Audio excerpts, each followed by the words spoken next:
Hey y'all, welcome back. Yeah, it's been 3 months since we went full-time in the RV. Unbelievable. Yeah, but it's flown by. It really has. So we thought we'd take a minute here to talk about 10 things that we've learned during our first 3 months of being full-time RVers.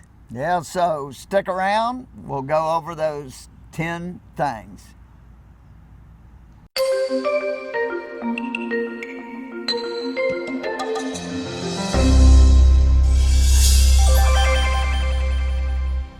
For those of you who are new to our channel, welcome. I'm Stacy. And I'm Tom, and we're RV Texas, y'all. And if you've been following us for a while, you know that we've now lived 3 months in our RV full-time, which is incredible. I mean, it just flew by. Yeah, it seems like it was just yesterday that we went in full-time. We spent the first 2 months stationary in an RV park in Houston while we tried to get organized and ready to hit the road and downsized. And now we've been living, working, and traveling full-time for the past month in our RV.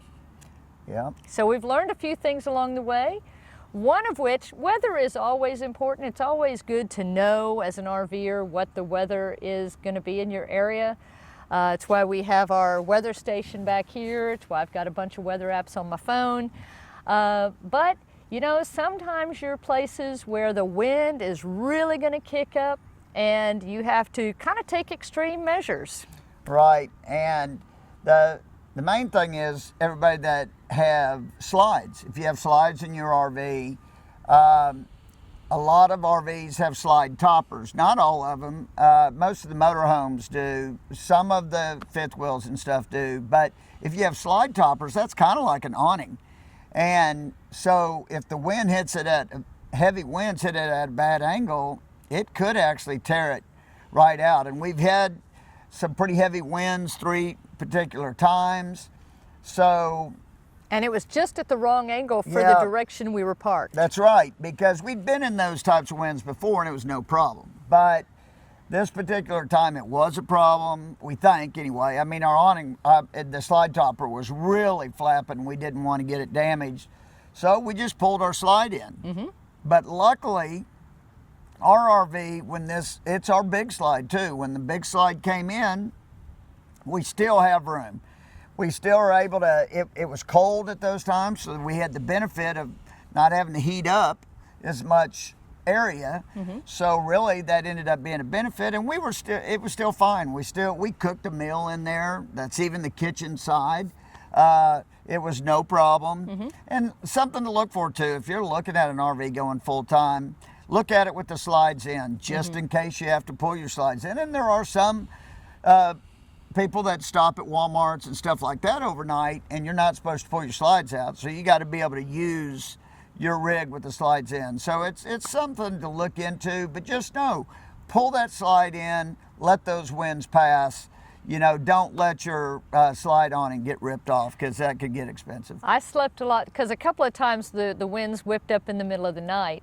And once we pulled that slide in, I slept a lot better. One, because I wasn't hearing the sound of the awning snapping about, but also it gave me peace of mind. I knew that we weren't going to have damage. Right.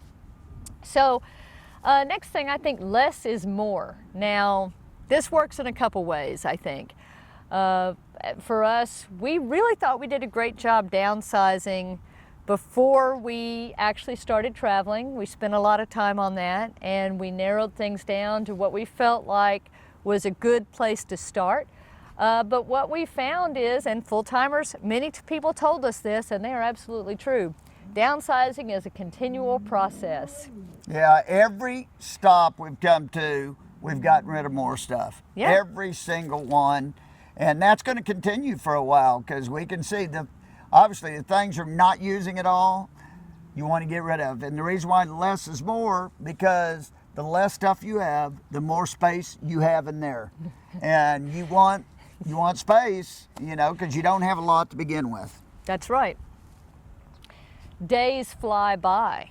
Now this was surprising to me, because I thought going into full-time RV life, you know, that time would slow down, and that, you know, because when you take a trip, when you take a long weekend or something, it feels like you have time to relax and do what you want to do and get away from your daily life. Well, when you're living in your RV full time, you're still living your daily life.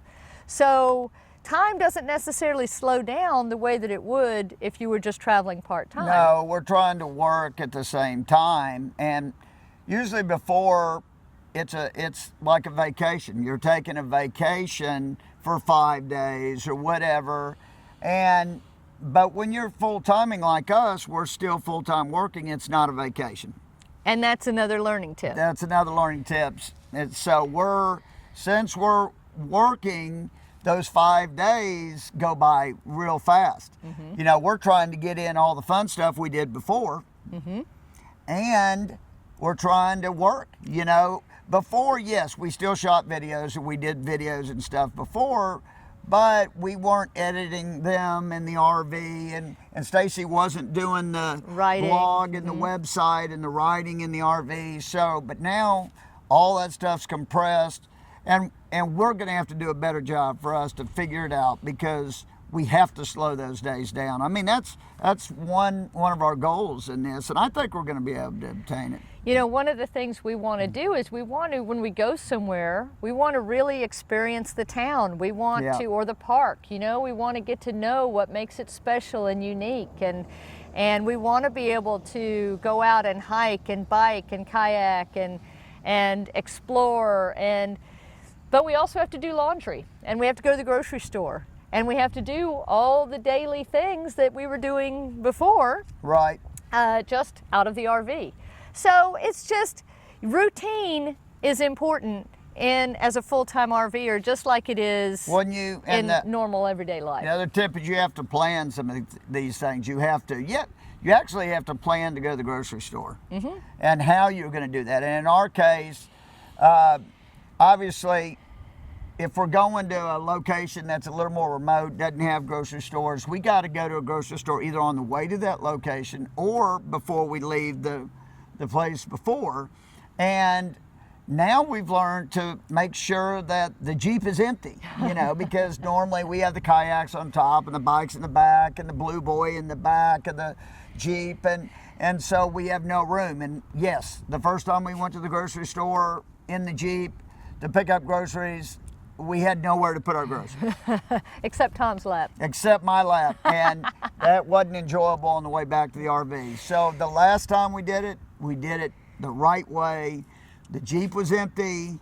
We were able to get our groceries, get back, and then we went to our next destination. So as much as, you know, you kind of think of full-time RV life maybe as being a little more spontaneous, and it can be, but you also have to plan to do things that you don't have to plan for necessarily in real life. Things like the grocery store, things like laundry. Where am I going to find somewhere to do laundry? Right. And things like that. So just something that is a little different than we expected, and we're adjusting. We're adjusting. Next tip or thing that we've learned is that when you are thinking about visiting a park for your, you know, and finding a campsite, sometimes they'll list site length limits. You know, they might say, you know, that this site can fit a 30-foot RV. And we had that actually when we came here. The site we were looking at was a 30-foot long site. Our motorhome is 31.5 feet. What we have found is that if you call the park and you talk to them, they will tell you if you have a realistic shot of fitting in it or not, if there's any wiggle room, if there are things maybe in the way, obstacles that you might have trouble getting around that maybe are the reason for that length. Yeah, and we're 31.5 feet, and that's pretty much equivalent to about a travel trailer that's 29 feet, you know, because you've got a tongue on a travel trailer. So really, we were basically under 30 feet in their determination. Mm-hmm. And in the 30-foot slot that we're in right now, we actually couldn't even fit the Jeep in it too, because of our back overhang that overhangs the slab. Yeah. So we fit easily. Yep. So before you write off the campsite, call and ask questions. Yep. You might be surprised. Okay, everything has to have a place when you're living in an RV.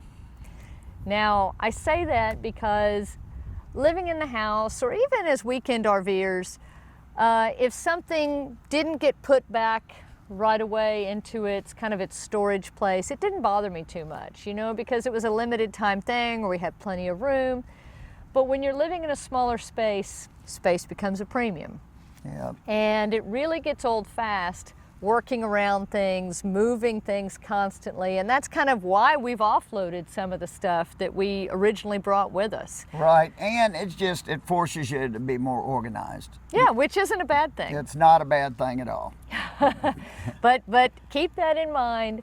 You need to, you know, when we talked about this in some of our other videos, trying to be organized, but it really does make a difference. Yep. It makes life easier. It makes life easier. Yes, it does. Okay, we talked about not living like we're on vacation. Yeah. But, you know, another expectation that I had going into full-time RV life is that we would just automatically be more active. You know, we'd be in places where we'd be hiking every day and kayaking and biking and not so much so far. I mean, we've done some of that. We've done, you know, a decent amount of that, I guess. But definitely not as much as we had expected. No. That's why we want to spend more time in places. One of the reasons. Right. You still have to make a point to be more active. It doesn't just magically happen. You know, if you have this vision of doing yoga and in the forests, you still have to physically get out there and do it. I don't know what she's talking about. We're going to have him do that one of these days. That'd be great, don't you think? I think it's going to be more fun to see Stacy, to be honest with you. But I mean, just because you live in your RV doesn't mean that you're immediately more active and healthier. You still have to make a point to eat right. You still have to make a point to be active. You know, it's all part of why we want to do the lifestyle and why we are doing the lifestyle, but it doesn't just happen. That's right. Yep. And we're adjusting. We're adjusting. It's still very easy to get stuck at the computer all day and the day flies by. So, simple everyday tasks can sometimes take planning. Did we talk about that? Yeah, we kind of talked about that because we said going to the grocery store, yeah. washing clothes, you know. So we did bring that up. We just kind of scooted it in between another one of the tips, but that's it. Yeah. You can learn a lot from the locals. Oh gosh, yes. Now, we've always said when you're at a campground or an RV park, it's great to meet the other RVers around you and to talk to them about their experiences. You can learn some great places to go on your travels, some neat things to see. But the same thing works for meeting the locals in the area where you're staying. Yeah, and I mean, the locals will give you those spots that most of the tourists and stuff don't know about. The neat restaurants and I don't mean the restaurants that everybody knows. I'm talking about the little mom and pop restaurant that all the locals go to and where the best food is, and usually the most affordable food also. So it's usually better and it's more affordable. Or they might point you to some neat aspect of the town or share some town history. We've sure had that. Oh my gosh. Yeah. And unexpectedly. Yeah. So you just never know. You'll see some of that in the West Columbia video that we've got coming up next week. Yes. Is it next week? Yep, it is next week. And in that video, you'll see some of the stuff that Stacy's talking about because we talked to the locals there and her mom, which Kay is going to be in the video. We found some areas that even Kay didn't know about, and it was really neat. Yeah. So always pays to talk to folks. And finally, know that some campsites and RV sites will surprise you. Yep. You know, we stayed at our first city park since we've been on the road, and it had, you're going to see that in one of the videos, it had a cool lighted walking trail that was really nice. neat. Around a nice little lake too that you could fish at. Yeah. And then here we're at a county park, and it's got laundry facilities. Who would have thought that? So, you know, just because you've never been somewhere before and you don't really know what to expect, you know, sometimes you find these gems or these little hidden secrets that you just did not expect at all. And that's what really adds to the adventure, I think. Yeah, absolutely. So I'd love to know what are some of the things that you've learned while you've been traveling in your RV, whether you're a part-timer or full-timer. Please drop them in the comments and let us know. Yeah, let us know. Do you like my new shave? Oh yeah, look. Yeah, I shaved. Now the video coming out next week, it's not going to look like this because it was shot before this one, but It just magically grew back like yeah. a chia pet. Chia Tom. I don't look like I'm living under a bridge anymore. And so, do you like the new look? Let me know. Before we go, let's talk about our shirts. Yeah.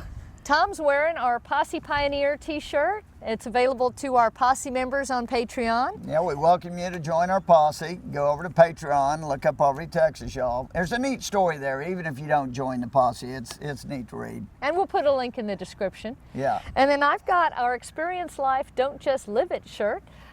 We've got 4 shirts currently available in our Amazon store. And then we'll be adding some more designs. They're available in a wide variety of colors, a wide variety of men's, women's, and kids' sizes. Yeah. One thing I did want to say, when we submitted the designs to Amazon, we weren't really sure. We hadn't actually received a shirt yet, so we wanted to make sure that they were good quality. So we chose to go with their premium t-shirt offering. I'm really happy with them. They're super soft. They're very comfortable. And the women's cuts, just so you know, are more fitted. So if I normally would wear a women's medium, this is a women's large. So you can see I've got a little bit more room and I've got a shirt underneath it. But if you like your shirt, if you like your shirts a little bit looser, ladies, maybe order the next size up. If you like a more fitted t-shirt, your normal size should be fine. Yep. And we'll put a link to that in the description also in case you're interested. But please hit like if you enjoyed this video. Please add your comments. We'd love to hear your take on it and any other questions that you might have. Share it with any friends that you might feel would be interested in it. And hit subscribe. Yeah, subscribe. We've got some more stuff coming up. Yeah, we invite you to join our journey, and we'd also, in the comments down below, we'd like to get to know a little bit more about you. Yeah, so leave us a note. Until next time, y'all, safe travels. And happy camping. Bye. Bye.